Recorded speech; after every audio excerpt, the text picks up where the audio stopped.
Continuando o estudo sobre os frutos do Espírito, nós já estamos chegando no final, né? E hoje nós vamos falar sobre mansidão. E olha como mansidão é um assunto difícil, não um assunto em si. O assunto não é difícil, a gente fala com facilidade. O problema é a gente desenvolver a mansidão na nossa vida. Porque nós queremos sempre resolver as coisas achando que nós somos o dono da verdade. Então, se eu estou certa, eu tenho o meu direito. Eu vou em busca do meu direito porque eu estou certa. E nós temos vários exemplos na Bíblia, né, de pessoas que foram mansas na sua maneira de agir, no seu dia a dia. Por exemplo, Abraão, quando os empregados de Ló começaram a brigar, né, com os de Abraão, porque eles tinham muito gado, aí Abraão chegou para Ló e falou: olha, não dá mais para a gente seguir na mesma direção, porque somos muitos e não cabe todo mundo no mesmo lugar. Então você pode escolher. Quem deveria escolher era Abraão, porque Deus tinha ordenado a Abraão, Deus tinha dado chamado Abraão para seguir com ele. Mas ele deu o seu direito, o direito de escolha a Ló. E Ló escolheu o melhor. Abraão poderia falar: não, essa parte aí melhor é minha, você vai para o outro lado. Mas não, Ló escolheu o melhor e ele permitiu que Ló fosse. Depois os reis entraram em contenda, levaram Ló como refém e ele juntou 5 reis e foi buscar Ló. Ele poderia ter falado: não, escolheu o melhor lugar, agora se vira, fica aí. Não, ele foi atrás. Então ele agiu com mansidão. Moisés, ele andou com o povo no deserto por 40 anos e ele foi chamado por Deus de o homem mais manso da terra. Porém, todas as vezes que o povo reclamava dele, falava assim: melhor ter ficado no Egito, ele falava assim, ele ia até Deus e orava e intercedia a favor do povo. Se fosse eu já falava assim: voltem então para o Egito. Vocês não querem seguir o caminho que Deus preparou? Voltem para o Egito. Mas não. Ele orava ao Senhor. Quando Deus falou: então eu não vou mais com vocês, vou mandar um anjo. Ele: não, Senhor, se o Senhor não for conosco, não nos permita ir. E o Senhor Deus falou isso de tanto que o povo provocou a Deus. Então Deus já estava cansado daquele povo. Mas Moisés foi capaz de interceder pelo povo.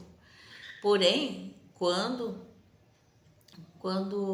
eles fizeram o bezerro de ouro, Moisés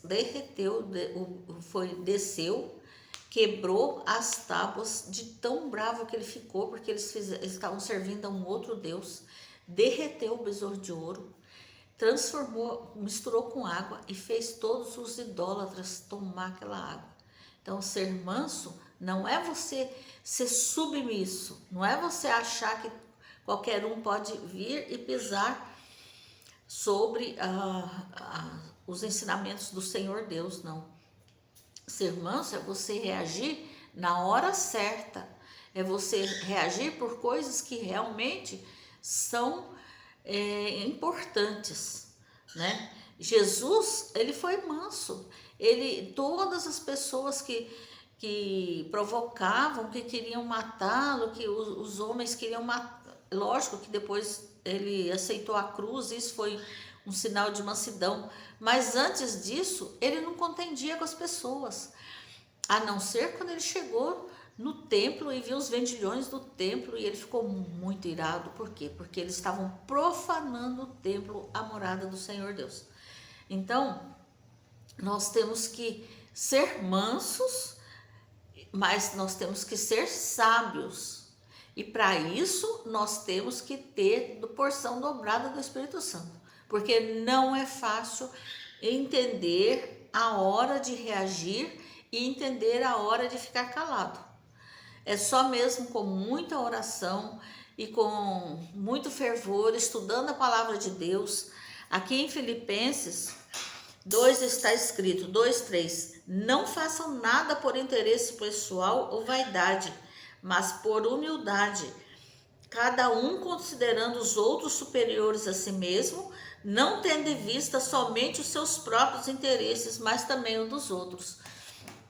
Então nós não devemos brigar somente porque eu quero ter razão, eu quero ter a última palavra, porque o jeito que eu penso é o jeito certo. Não é assim que nós devemos agir. Nós devemos ter amor pelas pessoas, ter humildade, ter mansidão, saber ficar calado na hora certa. Porém, quando nós somos provocados com relação à nossa fé e que a pessoa esteja pregando um falso evangelho, aí sim nós podemos confrontar aquela pessoa, mas confrontar em amor. Nós temos que seguir o exemplo de Jesus Cristo, que ele se humilhou, ele sendo Deus, ele se humilhou e veio viver a nossa vida. E aqui fala que Deus o exaltou sobremaneira, lhe deu o nome que está acima de todo nome. Por quê? Para que todo nome se dobre a Jesus. Então nós devemos buscar em Deus a sabedoria, o entendimento para vivermos melhor a cada dia. Deus abençoe a cada um. Obrigada por assistir o vídeo. Se puder, curta, compartilhe, se inscreva no canal. Amém.